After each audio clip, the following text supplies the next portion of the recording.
The 10 sisters who took the same vow and vanished in our town, we counted the day by the sound of rolling barrels. Across the quay they went in the morning like low thunder ushering in the sun, their wooden hoops flashing in the first light, their carved initials winking like sleepy eyes. If you stood at the corner where the olive oil merchant kept his table and the fig seller hung her shade, you could hear the rhythm of our life in those barrels. My father said if the barrels didn't sing, even the pigeons would lose their way home. I am the son of a cooper, and my name is Milo. Where I come from, a boy knows wood by scent long before he knows his letters oak, cedar, chestnut, mulberry. He knows how the air of late spring lives inside a stave, how a hoop settles closer in the afternoon and loosens a breath in the cool of midnight. I knew all this by 12 when the 10 sisters took their vow and vanished, leaving behind the first in a skein of small, shining traces that tugged me along the years as surely as a cord pulls a good lid tight on a jar. The town Lyoasa faces east, where the rising light keeps a promise with the pale stones of the public square and the salmon-colored house fronts that lean just a little, like a line of people straining to catch a procession. Westward, the hills fold up like a smaller sky, and beyond them lies the marsh that glows half green, half silver in the late day, a place nobody calls ours but everyone knows is ours in a deeper way than paper and seals can say. The wind in Lyoasa has its own memory. It carries the smell of salt and the old rope of the mooring posts, it carries the day's gossip and the songs of the boatwrights. It has a habit of slowing when it passes the doorway of the house of the 10 sisters, as if it, too, wanted to listen. After the day of their vow, the wind traced their names like a hand reading a page that had been torn out of a book but left its outline in the binding. The house of the 10 sisters had a courtyard that faced the narrow lane where my father rolled his barrels to the quay. A fig tree in that courtyard always dripped with a sweetness that lay half on the pavement where even the stray cats avoided stepping. The sisters were daughters of Maris of the Willow Gate, who had such a laugh that my father said it could tighten 5 hoops and keep a cask from leaking on its long journey upriver. Maris was older than my mother but not old, and she wore a twist of blue thread around her wrist in every season. She said it helped her remember to keep a promise she had made long before I was born. The sisters were not all one age. Aubrey was as old as my mother, the twins Audria and Alda were 16, Liz had just turned 20 but would still leap up the stairs 2 at a time, Riva could sing bird songs back to the birds and fool them every time, Nala kept the accounts of the house of cloth and knew how to make numbers behave without scolding, Sato and Tama were rarely seen apart, Lena's hair was so straight it looked like a spill of water when she bent to her basket, and Ilo, the youngest, was only a year older than me and smiled in a way that made you feel as if you had remembered something you didn't know you had forgotten. 10 daughters, my mother would say, and not one lost to bitterness. People thought that was luck, but if you listened to Maris when she stirred fig jam or cut patterns for a wedding dress, you would have heard her say, "No child grows by luck alone." She kept a ring of keys at her waist, and not one of them opened any door in Lyoasa but the doors in her daughters' hearts. The day they took their vow was market day in the month of golden wheat, when the square rippled with voices and the cloth vendors hung their bolts from long poles like banners, and the sun warmed the white steps of the Hall of Weavers and made the red tiles look as if they were telling a secret among themselves. I was in the lane, oiling the shaved edges of a new barrel that my father insisted I could finish on my own if I stopped letting my eyes chase birds. He had a good heart, my father, but he considered birds the natural enemies of serious work. However, when I lifted my head and saw the sisters in the courtyard, I forgot the barrel, the oil, and the admonition. Even a cat would have stopped licking its paw. They were dressed not in the colors of the house of cloth but in simple cream linen with narrow red borders. Each had a ribbon of sky blue at the wrist, and around their throats were scarves the color of wheat at dusk. You could tell the scarves were not new, They had that softened look of cloth entrusted not to washing alone, but to careful hands and friendly sun. In their eyes was a light that made you think of a harbor lantern lit while the last glow still touched the water, brave, not against the dark, but for the sake of those who are making their way. They came out quietly, one by one. Aubrey first, with her hair wrapped up and 2 pins that had belonged to her grandmother. Then Riva, whose lips you could see forming a song just behind each breath. Alda walked with her hand touching Audria's elbow, not because Audria needed it, but because touching made the road seem more certain. Liz, Nala, Sato, Tama, Lena, and Ilo followed, and I was counting each in a whisper, hoping my father wouldn't hear and tell me to count staves instead, when Maris herself came out last. She wore her blue thread and, for the first time since my memory began, no keys at her belt. I don't know who else paused to watch in that first instant, but the sisters drew every eye slowly, like an incoming tide. People at their coins and scales stopped midway through, adding, a bread weight hung uncertainly in the balance. The fig seller, who always knows 3 coins by feel and 1 by sound, held a 4th coin like a question mark. There was no crier and no trumpet.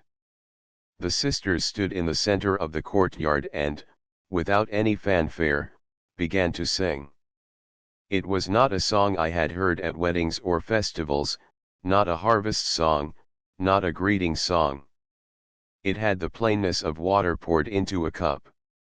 Their voices 10 different threads wove to a single tone, and then shifted, each listening to the others, until the sound settled like a scarf over the courtyard.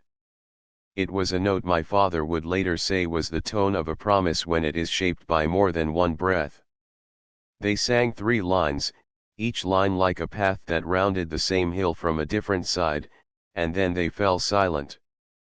Maris looked not at the crowd but at her daughters, and I saw her mouth move as if she was counting, though she didn't use her hands. When she reached the end, she raised her head. "This day," she said in a voice that didn't ask for permission to be heard, "my daughters speak a vow." The word vow hung differently in the air from any word I had heard before. It did not crackle like oath, which men used in the Hall of Traders, and always sounded to me like a word that had to prove itself by drawing something on paper. Vow had warmth at the edges. It seemed to include the breath it borrowed and to offer it back, changed but faithful. Aubrey stepped forward and laid her hand lightly on the fig tree's trunk. "We vow to be 10 as one. Alda and Audria, we vow to give our names away and take them up again, not for applause, but for the work. Riva, we vow to walk where the singing leads, so that those who have songs but no one to sing them to will find their voices answered. Liz, we vow to be quiet where quietness is needed, and to be the thread that holds when the cloth is turned. Nala, we vow to keep the numbers kind. Sato and Tama, we vow to cross doorways without forgetting what is inside. Lena, we vow to carry water to places made dry by neglect." Ilo took her place at the end, and she did not need to speak to be heard. "We vow to vanish where faces have become doors for the world's questions. We will go unseen until the work is done and the seeing is no longer hungry." The courtyard had no shade at that hour. The day pressed gently like a warm hand. I don't remember breathing. I don't remember deciding to step closer until I found myself just past the fig tree's shadow, near the line where the worn stone shows the imprint of years of feet. I know my father put his hand on my shoulder, gently enough to let me stay and firmly enough to remind me I was not alone in my watching. "What work?" someone asked, not unkindly. Questions in Lyosa are usually shaped like a cup, with room for the answer to pour itself without spilling. I think it was the schoolmaster who spoke, the one with the hair that always looked like it was listening to the wind.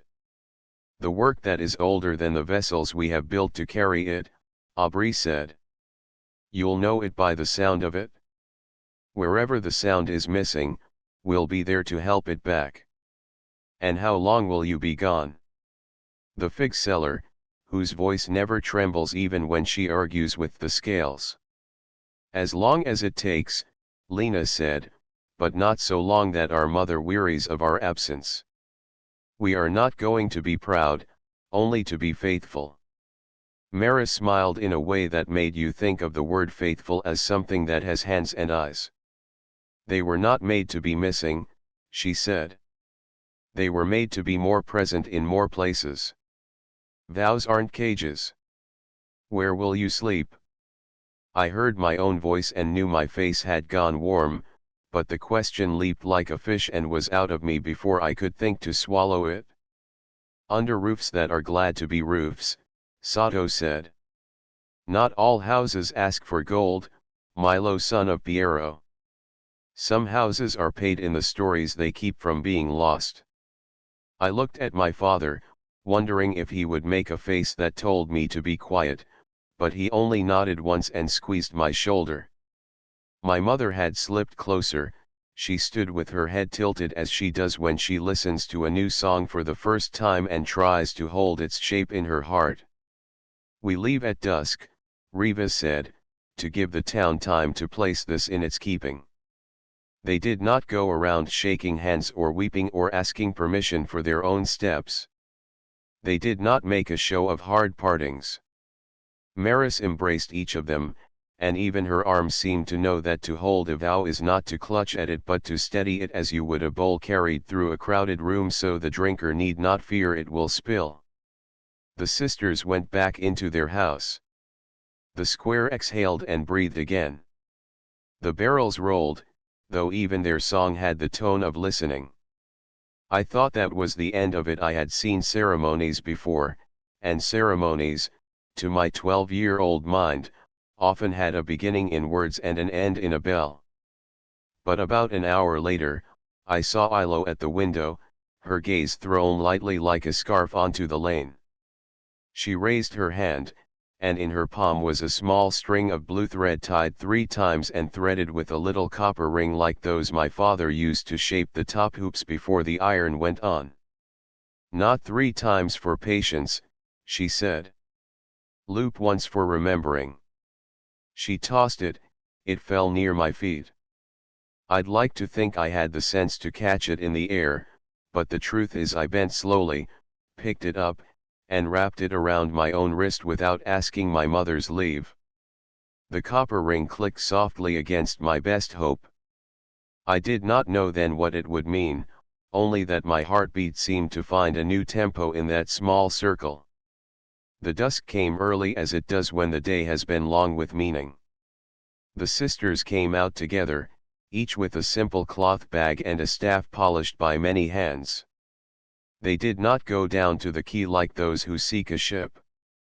They turned toward the west, where the hills were already wearing the blue that makes you think of a well's depth. Their footsteps were steady, their eyes ahead, their hands brushed one another now and then like notes in harmony. The town did not gather to wave. We are not the sort who make a show of something that has been spoken humbly.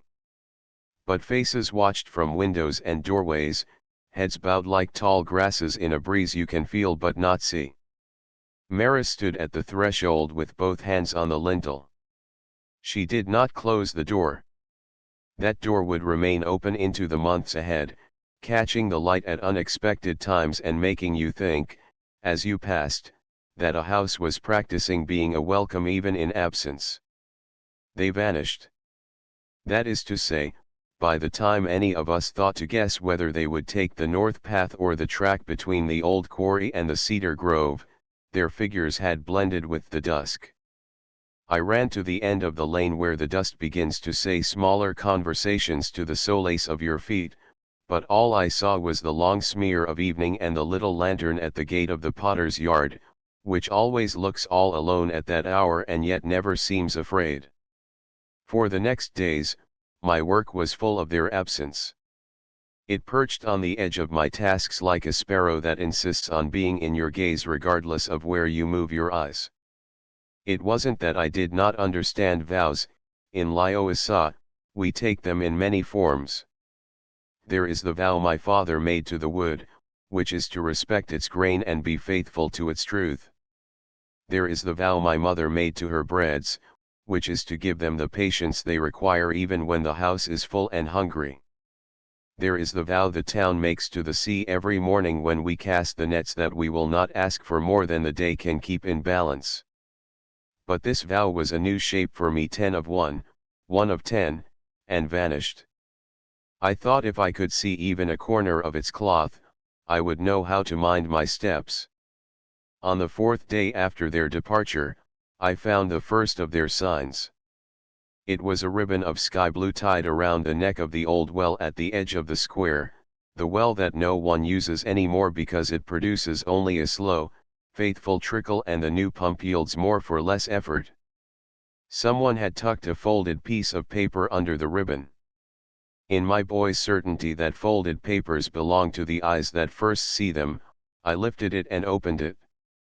The words were written in a hand I recognized as Nala's, sharp and round combined, like a well-made wheel where the spokes meet at a perfect heart. For the water that worked in quiet. For the hands that drew without tiring. Keep it covered. Keep it grateful. Come here when the other taps too fast. I did not know what to do with this message except take the second vow in my life and keep it safe until it could breathe in other hands. I brought it to Maris. She was in the courtyard rolling out a length of linen as if ironing a thought. When she saw the ribbon and the note, she pressed her lips together, not in surprise but in something like relief. So they begin, she said. Begin what? I asked, and my earnestness must have been a pure enough drink because she did not smile at it. What we have always done, she said, and often let ourselves forget. 12 months will tell us if we've remembered well enough. She wrote the note in a ledger, not copying the words but the event, the how and the where, the time of day and the weather. We record because we love, she said. What else is writing for? It never has been about posterity. It's about presence. She did not say, do not follow. She did not say, let them be. In my heart, some door lifted its latch. I did not think then, I will seek them. It was rather that I began to listen on purpose, to see on purpose, like when my father runs his fingers along the inside of a cask to find the smallest burr that might be invisible but can still snag a streak of wine as it flows past. The second sign came in the form of a loaf. The baker at the gate of Tamar found a bread shaped like a coiled rope left on his work table before dawn. It was not one of his shapes.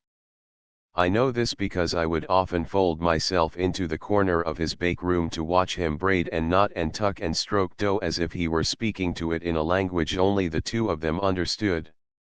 This rope bread had a small knot of rosemary at its heart and a faint dusting of cumin.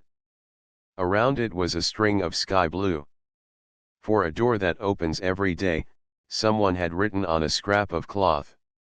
For the hands that played a welcome into the morning, even for those who pass through to somewhere else. Word of the loaf reached the square before midday. I confess I may have helped it along. I am not convinced to this day that it was wrong to tell the fig seller, who told the cobbler, who told the water seller, who told the old man who feeds the pigeons, who told the schoolmaster. The baker watched his bread being cut with a look I would later give my own work when it is put to its use in the world. He did not look like a man who had received a gift, he looked like one who had been reminded of what was already his. After the bread, there were other traces. At the laundry stones by the river, someone chalked a song line on the wall where the water leaves the women's cloth smelling like the sky. It was a song that had no words until the women began to hum it and the words came of their own accord, we are the echo we want to hear. At the school, a note pinned to the pigeon shelf read, let the children answer a difficult thing with a picture before they try words. For a week that followed, the schoolmaster said you could feel the room breathe differently. There were signs beyond Lyosa too, though we learned of them later from traders and potters and carpenters who came to us with their goods and went away with our barrels. In Marinara, a town to the south where the streets are wider and the house roofs are less ready to listen, the sisters left a woven mat at the threshold of the small house that had no door. A mat is a door when it is placed by a heart that watches, the note said. In Asta, the sisters left a string of sky blue under a stool in the market where disputes are settled with the help of a rooster and two straight sticks, and under the string, a pebble rounded by a river that flows long before it is seen. This is the kind of corner that comforts itself, the note said. But even such corners need reminding. I did not sleep easily that first month. It wasn't that I lay awake, it was that I dreamed with my eyes open. My father's work asked me to be a good apprentice, which, if you ask me, means to be a student of the small things that support other things. A good barrel is a quiet thing. When it fails, it is loudly present, but when it holds, it is the dignity itself that makes it nearly invisible. I sanded, oiled, fitted, and learned how to drive a circle of iron so it hugs without bruising. I learned that you can smell an error before you can see it. I swept the floor and collected the curls of wood that my mother would use to help the morning fire. I stood at the edge of the square and watched the light creep up the hall of weavers, inch by inch, and wondered how the sisters were measuring their days. Time is not the same thing everywhere. It doesn't move the same way in a forest as it does at the seashore, in a quiet house at dawn as in a full market at noon. The vow, I thought, had laced them into the particular time of their work. I wanted to be laced to it too, not to be known for doing so, but to be braided into the gesture. I began to bring my father's barrels to the quay with a longer route, not the shortest path, but the one that passes by the old well, the baker's gate, the laundry stones, the school, and the house of the 10 sisters. At the house, I lingered, telling myself I was checking the alignment of staves by the doorway's straightness, but really I was waiting for the door to sigh. Sometimes a door can sigh even when it has been left open. There are drafts in this world that recognize one another. I would feel a breath that seemed to pass over my wrist where the little copper ring tapped my pulse. I started to wrap a second string, then a third, each loop like a tide mark. "Where do you go in your head?" my mother asked one night, folding the linen over the table as if tucking the tabletop into bed. She was stirring a pot of lentils with a wooden spoon that had 2 burn marks shaped like a thumb's bent knuckles. She kept stirring. "My mother always talked to you without stopping the work her hands were meant to do. She said stopping your hands for words gives words a shape they don't always deserve, whereas letting your hands move makes the words find their true proportion. I have found this to be more true the older I get, and it is why this writing happens most naturally when I have a pencil shaving curling at my foot and a distant sound of wood being asked to change its mind softly. I go where they go," I said, and then, because that sounded like a sort of poetry which would not satisfy my mother's good sense, I added, "I try to go to the places where the towns are most themselves." "Then you are going to the right places," she said. "People think the city is the same everywhere, but it isn't. Every town has a place where it remembers being a town. Find that, and you find the thread. You are a good finder, Milo. Be careful of that." "Careful how?" "Finders sometimes think they own what they find," she said without looking at me, "or they think they have a right to tell of it before it ripens. In our house we let fruit ripen on the tree. The sweetness belongs to the fruit. If we have it, we are grateful. But we did not make it sweet. Remember that." I nodded and looked at my wrist where the copper ring had left a faint greenish shadow that didn't wash off but faded like moons do. I thought then that I wanted to be the ring, not the wrist, a small, round thing that reminds a larger thing that it is gathered by a gentle intention. By the second month, the signs were no longer a rumor, they were a pattern.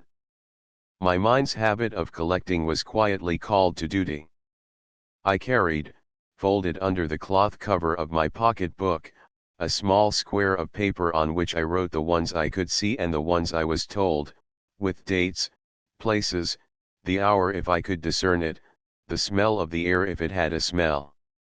I wrote with little flourishes I had learned from watching the scribe in the Hall of Records, a woman with gray hair whose hand did not shake and whose letters looked as though they had been drawn by someone who had loved them for many years. Absorbed in tracing the edges of an event, the way a child's finger follows the rim of a cup, I almost missed the joy. Some days, I came home more tired than is usual if all you have done is work quietly at the heart of the day. My friend Tomasz, son of the man who makes the tall ladders without creaking, laughed at my efforts to turn every string of blue into an entry in the book of what the town thinks it knows. "You're collecting for the moths," he said. "If you want to find the sisters, you should listen for the sound of people saying thank you." "People say thank you all the time," I said, perhaps a bit defensively, because Tomasz has a way of saying things with the weight of someone who has already thought them through. "They say it in different keys," he said. "You'll know when a new key has been learned. Your book can't catch that." He was right and not right. The book could not catch the sound of a thank you that had been born from an unexpected place, but it could catch me, keep me steady, prevent me from confecting a story out of my desire alone. The truth is that I wanted to see the sisters again, not because I was worried for them, but because my days felt fuller with their vow braided through them. It was as if I had been walking my entire life on one side of the street and then suddenly began to walk in the middle, where the town's conversations crossed one another and made a net that caught me too. The first rumor that contained a name came from a potter from San Verta, a town down the coast with a bay shaped like a crescent that looks like a smile lying on its side. The potter was a woman named Sabia, whose kills were in a courtyard nearly as sweet as Maris's. She traveled with a cart that seemed to multiply its plates when it was at the square and then fold itself back into something half its size when she rattled down the lanes. I liked her because she had a way of looking at you that made you not mind being seen as you were. "I saw a string like that," she said, nodding at my wrist, "on the corner of the public fountain in El Argento, 3 days' travel." What did it mean? I leaned forward with such an eagerness that the handle of my father's good hammer tapped my hip in a manner that said, "Remember where you come from."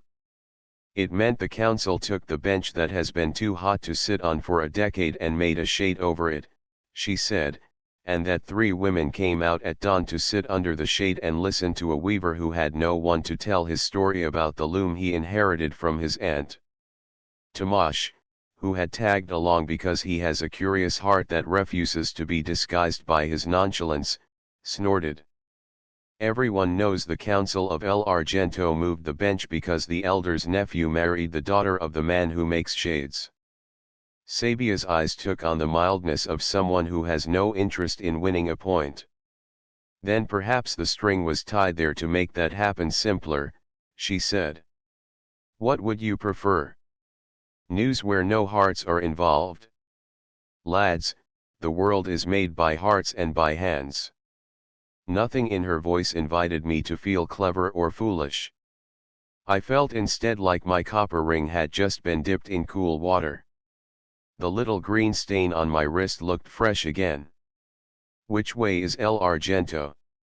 I asked, knowing the map and wanting to hear a voice say the path's name to my ear. "South, then east," she said, "or east, then south, depending on whether you prefer marsh or scrub. Neither will bite you if you walk as if you've been invited." I did not go that day, or even 10 days later. My father's work held me, but more than that, it kept me civilized. It kept me in the company of the trees and the iron and the water, which have their own vows. I kept thinking of the sister's words about vanishing where faces have become doors for the world's questions. The town has a way of prying a face open with curiosity. It isn't an unkind curiosity, but still it can leave a person feeling like a shelf. I did not want to make the sisters into a shelf. I wanted my seeing to be worthy of their vanishing. So I began to walk Lyosa as someone entrusted with its small anchors. The old woman who mends baskets under the archway near the east gate showed me how to tighten a willow without breaking its spirit. If you pull wrong, it punishes itself, she said. You must pull like a breeze that knows its own strength. The young man who tends the public lamp on the square roof taught me how to trim a wick so it lays down its light more like a blanket and less like a glare. Looks simple, he said, but if you do it wrong, the light sulks. The elder who tells the stories at the south bench told me how to listen to a pause as if it had its own meaning, not as if it were the absence of meaning. People fill the pauses if you let them, he said. But sometimes the pause is more honest than the story. Through all of this, it was as if the sisters' vow had not taken them away so much as put a different kind of mirror in the square, a mirror that did not show you your face but showed you the faces around you held together by the edges of your own attention. Sometimes at night, the sky blue strings around my wrist glowed in the moonlight like little waves. I imagined light traveling along a network of such strings across hills and towns. It gave me a feeling I could not have named. It was neither comfort nor excitement nor duty. It was something quieter, a faithful companion.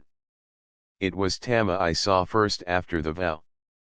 It was late autumn, that pouring of copper over the hills, and we were at Rivmar's inland market, a day's cart from home. My father wanted to sell barrels fitted for a man who sells honey and who insists on seeing the particular curvature where the liquid meets the wood. It was the hour when the market dozes and the dogs dream of scraps, the vendors rest their arms on their tables and contemplate the work and the coin they expect to tally. On the edge of the market, near the bell that wakes the afternoon, she stood with her staff at a water point, filling 3 jugs and placing them evenly on a plank carried by a patient donkey. I recognized her posture before I recognized her face. Some people stand like an apology. Tama stood the way you stand when you are holding the end of a rope attached to a boat. You are not pulling, you are not slack, you are steady and you feel the water's suggestion in your hands. When she lifted her head, she smiled at me but did not change what she was doing. She did not make a fuss. I did not rush in. The boy in me wanted to shout, but in these months the boy had been taught, by a string and a vow, to be a little quieter. I bring water to the shade, she said, as if we had met moments ago and not months. She nodded at a patch of ground beneath a lean-to where 3 old men played a slow, silent game with flat stones. The well at the east end has gone brown for the season. Is Sato well? I asked. It felt right, because they had said we should not pull at their names. Sato is in Ragana, she said. She is restoring a fence with the fence maker. When she's done, the fence will be a line that comforts and not a line that hardens. People think a fence is a wall. Sometimes a fence is a hand on your shoulder telling you where the cliff is. I wanted to ask so many things, and among them was the enormous question I feared would tether her to an answer she could not give. So I did what felt possible. I took the donkey's lead while she adjusted the sacks. Her hands smelled of something like rose and clove. The donkey made the small groan that donkeys make when they are grateful and tired.